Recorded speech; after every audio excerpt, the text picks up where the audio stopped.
12월 둘째 주 공과교육 시작하도록 하겠습니다. 룻기 4장 마지막 내용이고요. 우리 다음 주는 성탄 감사 예배로 우리 셋째 주 함께 나누게 되는데, 그때는 이제 룻기 4장 맨 마지막에 나오는 그 족보를 중심으로 함께 나누게 됩니다. 그리고 실질적인 룻기의 이야기는 이제 4장 오늘 이 본문까지가 끝이라는 거 기억해 주시고요. 그래서 우리 마지막 장 함께 복습하면서 살펴보고자 합니다. 주보 앞면을 보면 제가 이번 주부터 올려두었는데요. 1장부터 3장까지 함께 그 내용을 좀 요약해서 올려놨습니다. 그리고 이제 다음 주 돌아오는 주가 되면 4장의 내용도 간략하게 요약을 해서 올려놓을 거니까 그 내용을 보시면서 1장부터 어떻게 스토리가 진행되어 왔는지를 함께 복습해 주시면 좋을 것 같습니다. 나름의 아이들에게 퀴즈를 내주셔도 좋고, 다시 되물어 주시면서 쭉 이 내용을 한번 복습해 주시면 더 좋을 것 같아요. 자, 우리 3장의 마지막 내용, 3장 내용 어떻게 끝이 났었을까요? 무리한, 어찌 보면 인간의 수준에 설 수 없는 그 요구를 했는데 룻은 순종하였고, 그 순종한 대로 나아갔더니 보아스 역시 율법을 뛰어넘는 사랑을 통하여서 그 룻의 모든 행동을 받아들여줬죠. 그러면서 이런 말을 했었습니다. 기업 물을 자가 있다. 나보다 더 먼저 그리고 더 앞선 의무를 가진 자가 있다. 그 사람이 행할 것인데 그렇지 아니하면 내가 여호와 이름을 두고 맹세하노니 내가 그 기업을 물을 것이다 라고 하면서 이 3장이 끝이 나게 됩니다. 자, 기업 물을 것에 대한 다짐, 결단 후 4장이 되는데요. 자, 이제 그 결단의 실행이라고 보시면 되겠습니다. 자, 그래서 이번에 첫 번째 질문인데요. 보아스는 어디로 가서입니다. 어디로 갔을까요? 자, 4장 1절을 한번 볼게요. 보아스가 성문으로 올라가서 거기 앉아 있더니 라고 기록하고 있죠. 자, 보아스가 성문으로 갔습니다. 자, 여기서 말하는 성문은 어떤 역할을 했었냐면, 이렇게 마을에 가장 여러 가지 일들을 처리했던, 지금 비교할 수 없겠죠. 이 성문이라는 곳은 광장의 느낌입니다. 광장. 자, 이 광장에서는 정치적인 결정이나 재판 혹은 그 도시의 그 마을에 잔치들이 있었던 곳이 되겠습니다. 자, 이 광장의 역할을 한번 적어볼게요. 자, 정치적 결정, 자, 재판, 그리고 행사. 그러니까 다양한 일들이 일어났던 곳이고, 보아스가 이쪽으로 간 이유는 이곳이 사람이 모이는 곳이었기 때문에. 자, 그래서 이 재판과 비슷한 느낌이라고 보시면 됩니다. 뒤에서도 나오겠지만 그게 이제 두 번째, 누구를 불러 앉혔나요? 입니다. 자, 다시 한번 가볼까요? 자, 1절. 마침 보아스가 말하던 기업 물을 자가 지나가는지라 보아스가 그에게 이르되 아무개여 이리로 와서 앉으라 하니 그가 와서 앉으매. 자, 먼저는 아무개여 라고 하면서 기업 물을 자가 그 자리에 와서 앉게 됩니다. 이리 와서 앉으라고 하죠. 자, 2절. 보아스가 그 성읍 장로 10명을 청하여 이르되 당신들은 여기 앉으라 하니 그들이 앉으매. 자, 두 부류가 나왔습니다. 기업 물을 자, 아까 말했던 기업 물을 자. 자, 성경에서는 아무개라고 표현합니다. 자, 아무개라고 하면서 그의 이름이 등장하지 않죠. 근데 사실 이 내용에서 이 사람이 더 중요할 수 있거든요. 근데 아무개라고 한 것을 보면 성경은 거기에 별로 관심이 없는 것 같아요. 자, 기업 물을 자가 앉았고, 또 성읍의 장로들 10명을 앉힙니다. 자, 광장에 나아갔어요. 그리고 기업 물을 자와 장로 10명을 앉힙니다. 자, 어떤 느낌인지 아시겠죠? 그리고 나서 이제 그곳은 여기 나오는 것처럼 행사도 있었던 곳이기 때문에 사람들이 지나다니는, 많이 모이는 곳이었어요. 자, 그들을 불러 앉힌 이유가 있습니다. 3절 4절을 같이 한번 볼게요.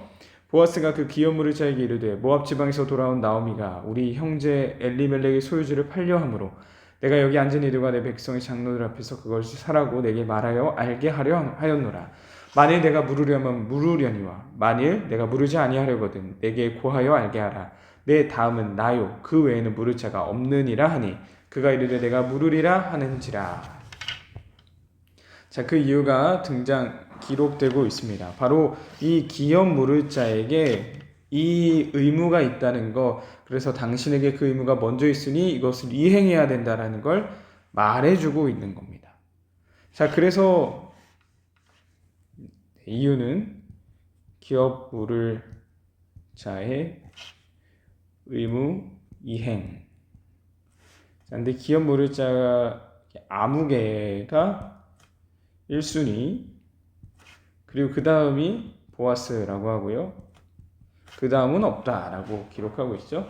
자, 이 의무 이행을 위해서 이것이 어찌됐든 율법이었잖아요. 자, 이것을 모든 사람들 앞에서 공식적으로 좀 행하고자 했던 겁니다. 그래서 기업 물을 자와 성읍 장로들을 청했고 공식적으로 기업 물을 자에게 먼저 된 자에게 이것을 말하고 있죠. 자, 기업 물을 자가 뭐라고 대답했나요? 내가 하겠습니다 라고 하죠. 4절 뒤에 보세요. 그가 이르되 내가 물으리라 하는지라. 자, 여기서 끝나면 그 뒤가 이어지지 않죠. 우리가 알고 있는 루키가 5절에 보십시오. 보아스가 이르되 내가 나오미의 손에서 그 밭을 사는 날에 곧 죽은 자의 아내 모압 여인 루색에서 사서 그 죽은 자의 기업을 그의 이름으로 세워야 할지니라 하니. 자, 5절 보아스가 말합니다. 나오미의 손에서 그 밭을 사는 날에는 이 모압 여인 루색에서 사서 그 죽은 자의 기업을 그의 이름으로 세워야 한다라고 말하고 있어요. 자, 쉬운 성경을 보세요. 당신이 나오미의 땅을 사겠다면 죽은 사람이 아닌 모압 여자 룻을 아내로 맞아들여야 하오. 그렇게 해야 그 땅이 죽은 사람 집안의 땅으로 남게 돼요 라고 기록하고 있는 거예요. 자, 첫 번째 말했을 때는 그거 내가 하겠습니다. 그 땅 내가 물으겠습니다 라고 오케이를 한 거예요. 근데 한 가지를 더 말하죠. 그거 하려면 한 가지 더 해야 되는 의무가 있어. 자, 뭐냐? 바로 룻과 결혼하는 거야. 자, 3번의 내용이죠. 보아스의 말을 들은 기업 물을 자의 반응. 자, 기업 물을 자의 의무를 이행해야 된다. 반응이 어땠어요? 처음에는 오케이. 자, 근데 여기다 써야겠네요. 자, 두 번째 보아스가 말하죠. 룻과 결혼도 해야 돼. 자, 뒤에서도 한 번 더 살펴보겠지만 4장에서 더 도드라지게 계속 반복하는 표현이 있습니다. 모압 여인입니다. 자, 앞에서 어느샌가 이 모압 여인이라는 표현을 뺐거든요. 근데 다시 한번 모압 여인이 등장하고 있어요. 그 이유가 있죠. 이방 여인을 네가 아내로 맞이할 수 있겠냐라는 걸 말해주는 겁니다. 자, 그때 이 기업 물을 자가 어떻게 반응합니까? 6절입니다. 그 기업 물을 자가 이르되 나는 내 기업에 손해가 있을까 하여 나를 위하여 물으지 못하노니 내가 물을 것은 내가 물으라. 나는 물으지 못하겠노라 하는지라. 한마디로 안 된다라는 겁니다. 오케이에서 못한다. X가 되는 거죠. 먼저 여기까지 좀 빠르게 왔는데 그 앞에 이 엘리멜렉의 땅 이런 부분도 설교 때 좀 언급을 하긴 할 겁니다.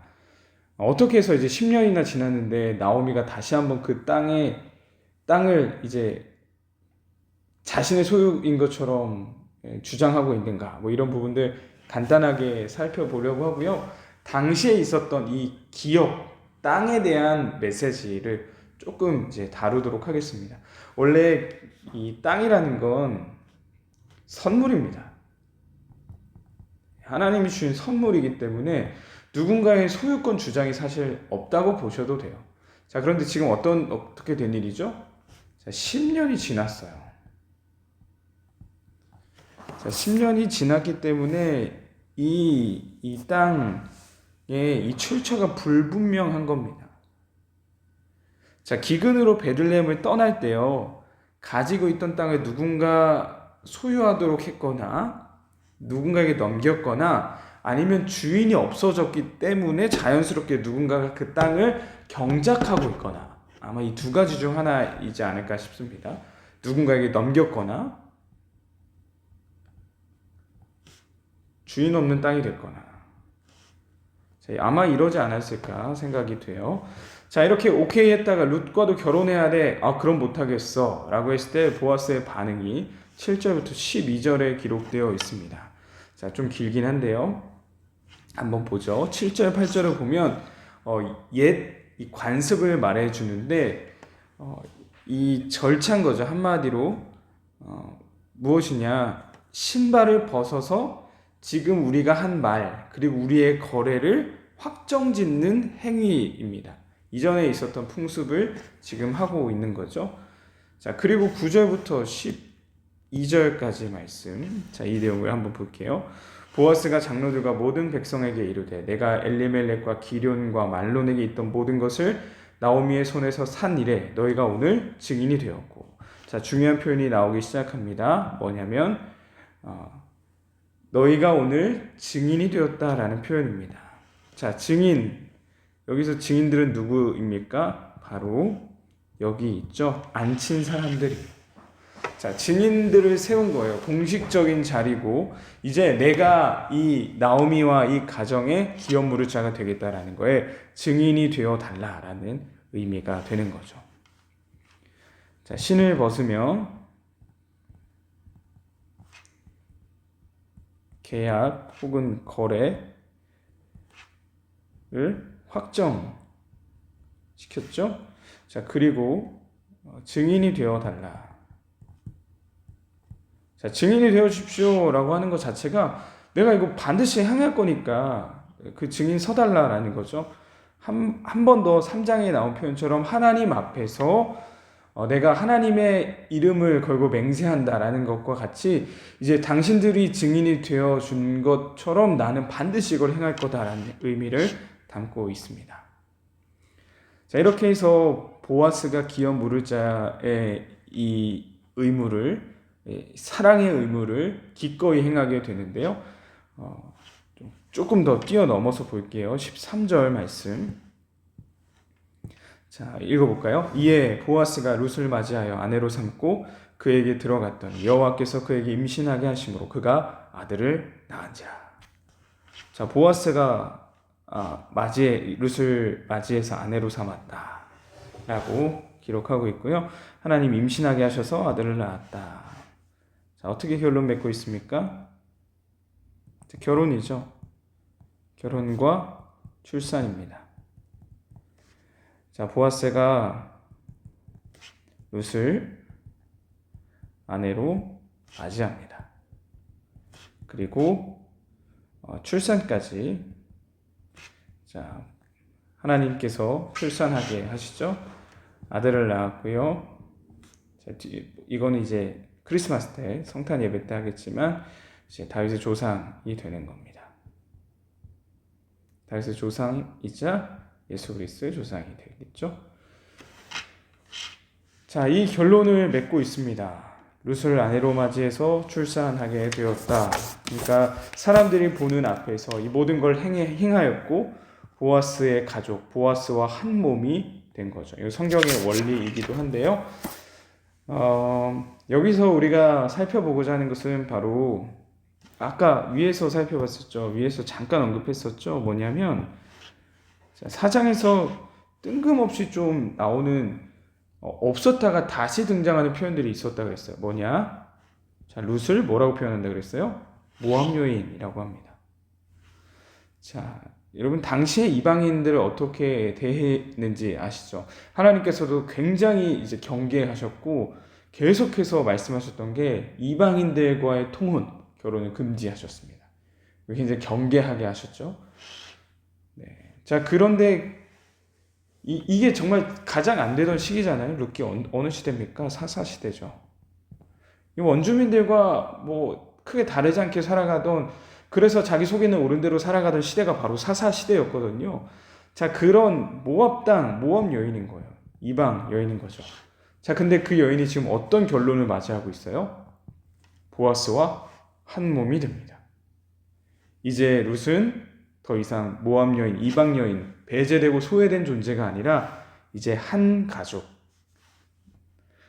제목 좀 바뀔 수도 있는데요. 같은 편이 됐어요.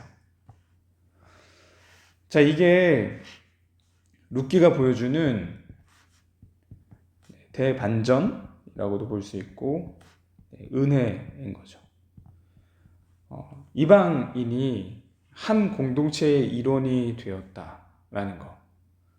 자, 이제 하나님께서 한 인생을 어떻게 역전시키시는, 대역전이라고도 볼 수 있겠죠? 역전시키시는지를 보았습니다. 무엇이냐?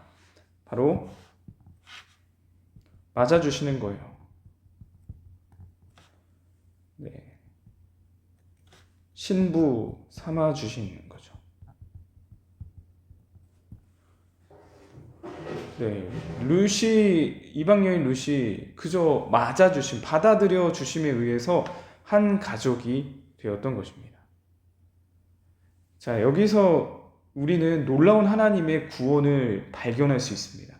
정말 많은 모티브가 여기 담겨 있는데, 자, 우리 지금까지 3장까지 볼 때요, 룻과 보아스, 핵심이 돼서 둘이 나왔었는데, 자, 4장에서 여러분 묻겠습니다. 질문 한번 스스로 대답해 보세요.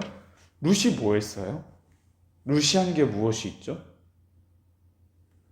자, 다시 한번 리마인드 해봅시다. 4장에서 룻이 한 것은, 룻은 없습니다. 아무것도 한 게 없어요. 자, 보아스를 생각해 보세요. 자, 지금까지 보아스는요, 굉장히 수동적인 사람으로 등장합니다. 자, 근데 4장부터는 스스로 뭔가 이루고자 하는 능동적인 모습이 등장하죠. 그 대표적인 게 1장. 그가 성전으로 갔다, 광장으로 갔다라는 걸 통해 알 수 있어요.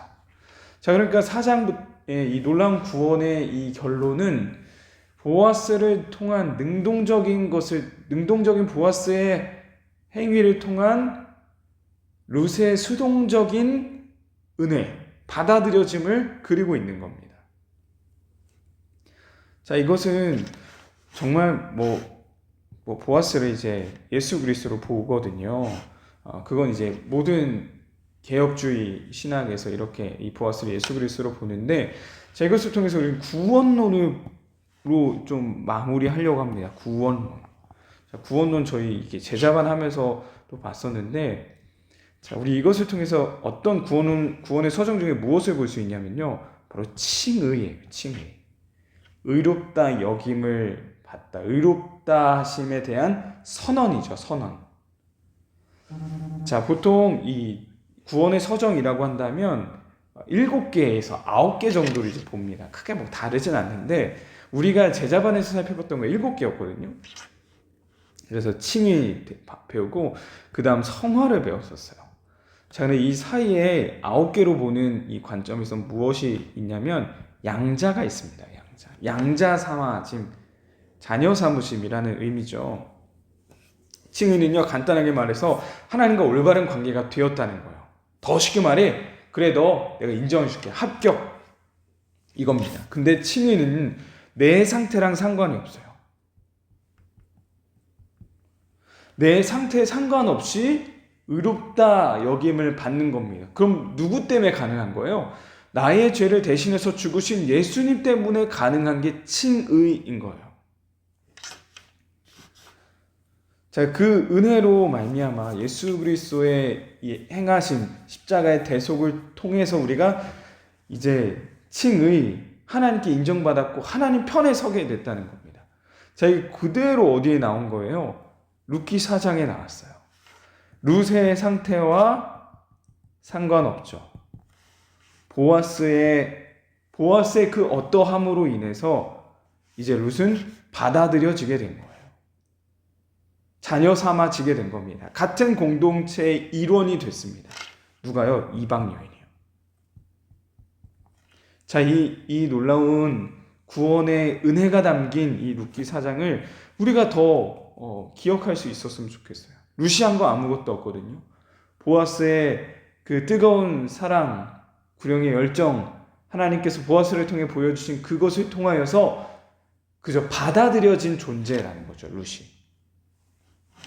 자, 이 모든 게 은혜로 되었습니다. 은혜. 자, 은혜로 받아들여졌습니다. 마지막입니다. 마지막 메시지예요. 받아들여진 은혜가 우리에게 있어요. 우리의 어떠함이 아니라 예수 그리스도의 십자가 죽음을 통하여서 우리는 받아들여진 존재가 됐습니다. 자, 우리에게 적용해 볼까요? 우리는요, 이 울타리를 넘어서 오신 예수 그리스도 때문에 우리는 이 받아들여진 존재가 됐는데, 우리는 수없이 많은 선을 그으면서 삽니다. 내가 어떤 자격이 있는 것 마냥. 그래서 참 사랑하기가 쉽지 않은 것 같아요. 우리는 그 사랑 받았지만 우린 그 사랑의 이 선을, 울타리를 더 높이거든요. 예수님은 그 울타리를 뛰어넘어서 오셨는데, 루시 이방 여인이 받아들여졌다니까요. 죄인이요, 한없는 죄인인 우리가 받아들여지는 은혜를 받았습니다. 그럼 우리는 얼마나 누군가를 받아들이고 이해해주고 용서하고 사랑하고 있냐라는 걸 우리 질문해 볼 수밖에 없다는 거죠. 자, 마지막 질문입니다. 한 해의 마지막을 향해 가고 있어요. 더 다가가지 못하고 더 사랑하고 아껴주지 못했던 사람이 있나요? 나를 받아주신 사랑을 기억하며 더 사랑해 보기를 다짐해 봅시다. 우리 친구들이 속한, 그리고 우리 선생님들이 속한 그곳에서 받아들여진 은혜를 기억하며 나는 그런 누군가를 얼마나 받아들여주고 이해하고 용서하고 사랑하고 있었는지 더 사랑하기를 다짐할 수 있는 연말이 되었으면 좋겠습니다. 그런 표현 있잖아요. 더 사랑하기에도 시간이 부족하다라는 말. 그것이 연말을 맞이하는 우리에게 다시금 울림이 되었으면 좋겠고, 이방 여인이 받아들여지는 은혜를 경험했다는 것. 그래서 마지막 이 본문을 통해 우리에게 도전해주고 있는 거죠. 너희는 얼마나 받아들여주고 있는지. 다시 한번 이 말씀이 우리에게 은혜로 다가올 수 있기를 바라며 그 은혜를 흘려보낼 수 있는 삶으로 살아가고 다짐할 수 있는 우리 중동부 되기를 소망합니다.